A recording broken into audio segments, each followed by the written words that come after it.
One thing that personally startled me was how quickly my own libertarian principles went out the window when I realized that Larry Fink buying Bitcoin would make my bags go up.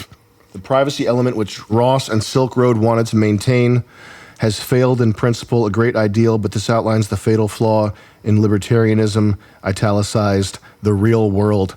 You guys don't even know about how fun libertarianism was back in the day, because you could go online and you could pretend and imagine a scenario where there were like private police. This is the type of thing, if you were on the computer in 2013, you'd be on these forums, I mean, at least if you were me, talking about how, yeah, if we just, who's going to build the roads? Corporations that are paid by people that want to use the roads, my friend. We're going to have private police. This is what, do you guys know what libertarianism is? Do you know what libertarianism is? Vaguely. Vaguely? Vaguely. What is your understanding of libertarianism? Everybody just let people be, right? Isn't that the idea? It's just leave Here's people the to their core own tenet of devices. libertarianism. I want trans weed farmers defending their weed farms with AK-47s in space.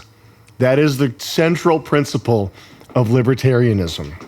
I can get behind it. On paper, there's so much to libertarianism that looks like it would work. If you're creating a worldview in your head, which is the same thing that anybody does with an erroneous worldview, so it's not really that surprising. It's just I personally did this with libertarianism and not communism or something like it. You can really make yourself believe that legal weed and private police, something like that would work. And then you grow up and you realize that the problem with the world is greedy corporation. Bleep that out. It would be ideal if we could convince everyone that it's in their best interest to act peacefully and cooperatively, but the world is much more complicated and harsh. In reality, it doesn't always follow the rules of logic or moral ideals. That's the main disconnect with libertarianism, is if you are building this house of cards, this fantasy scenario in your head where libertarianism works, part of the recipe is that everybody's a rational actor, that all the participants in the system that you're imagining are behaving not in a way that's in accord with the common good necessarily, but behaving in a way that is rational. That's what the term rational actor means. Real life is just, you're lucky if you find one rational actor for every 10 people you come across. Everybody's a fucked up mess.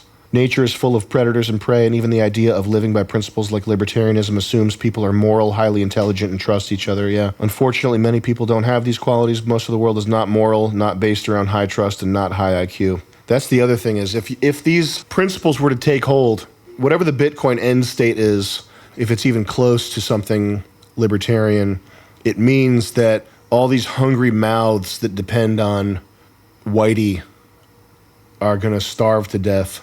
That's kind of a fucked up thing to think about, man. Oh my God.